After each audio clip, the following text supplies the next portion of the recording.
ব্যবহারের কারণে মানে এরকম অসহায় মানুষদের দিলে আসলে তাদেরও কটূক্তি না, মানে এরকম অসহায় দরিদ্র যারা আছে তাদের দিলে উপকার হবে। কেন তারা দোয়া করে, আর তারা তো লাভারিস ব্যবহার করে ভাই। মানে আচ্ছা হোসেন, আমরা কি হিজলাদের বিপক্ষে বা হিজলারা কি আমাদের শত্রু? আমরা কোনো কারোই শত্রু না, আসলে আমরা কারোরই বিপক্ষে না। আসলে আমরা একত্রে ভাবে যে এরকম তারা ব্যবহার করছে, আমরা কিন্তু টাকা দিয়েছি, এখন তাদের দেয়নি। দেওয়ার পরেও যেন লাভার হিসেবে ব্যবহার করছে, খুবই লজ্জাজনক এবং কি দুঃখজনক। এটা মানে নেওয়া যায়? আসলে এরকম ব্যবহার কারো উপর হোক, এটা কি আশা করা যায়? জি না, এটা কখনো সম্ভব না, এটা কখনই আশা করা যায় না নাকি?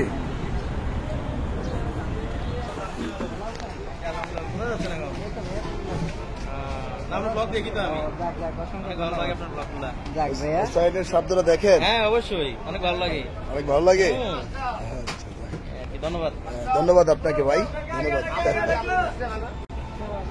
যাই হোক হোসেন, আজকে নোয়াখালীতে আইসা একটা নোয়াখালীতে গিয়া চরম একটা বাস্তবতার শিকার আজকে হইলাম আমরা, যেটা কিনা জীবনে একেবারে প্রত্যাশাই ছিল না, এটা একেবারে অনাকাঙ্ক্ষিত, এরকম আশাই করা যায় না যে আসলে ওদের শিক্ষা কম, আসলে মর্যাদা কম, আসলে ওদের যদি মেধা থাকতো অথচ খারাপ ব্যবহারটা করলো না, যে বরঞ্চ কিছু হলো ভালো কথা বললো।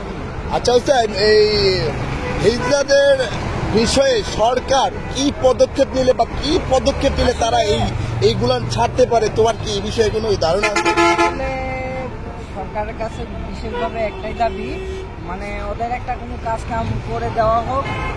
আর বর্তমানে যে পরিমাণে ধর্ষক বেড়ে গেছে, ধর্ষক এবং খুনি, এগুলারে বর্তমানে ডাইরেক্ট ফাঁসি দেওয়ার আবেদন করছি জনগণের সামনে ডাইরেক্ট ফাঁসি দেওয়া হোক, এটা আমরা চাই। কেন আমাদের মা বোনের কোনো সেফটি দেখতেছি না, বর্তমানে ফেসবুকটা দেখলেই দেখতেছি, দেখলে মুন্ডার আর মানায় রাখা যায় না। দর্শক কি আগের চেয়ে বাড়ছে নাকি? আগেও ছিল, কিন্তু আগে প্রকাশ করতো না অনেকে ভয়ে নাকি? আগে মানুষ ভয়ে প্রকাশ করতো না যে আমি ধর্ষিত হয়েছি। এখন কি মানুষ স্বাধীনতা পাওয়ার কারণে এখন মানুষ প্রকাশ করছে যে আমরা ঠিক আছে না? আচ্ছা মুরব্বী, এখন এই যে দর্শন কি আগেই ছিল নাকি এখন বাড়ছে? আগেও ছিল, প্রতিবাদ করা শিখছে এবং মানুষ সরকার বিচারও করতে প্রতিশ্রুতিবদ্ধ। আচ্ছা, এখন সরকার প্রতিশ্রুতিবদ্ধ যে বিচার করবে, এই জন্য মানুষ কি দর্শকের বিচার চায়, আগে যেটা চাইতো না নাকি? মানে মানুষের চাইলে ওটা পাইতো না।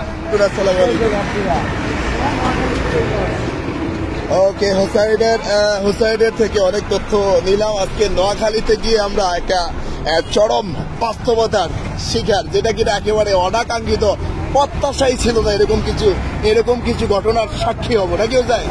ওকে, ভালো থাকুন। যারা এই ভিডিওটি দেখছেন কেউ নেগেটিভ নেবেন না, কারণ সর্বাত্মক আমাদের চেষ্টা থাকে মানুষের কল্যাণে, মানুষ বিপদগ্রস্ত মানুষ যাতে না হয়।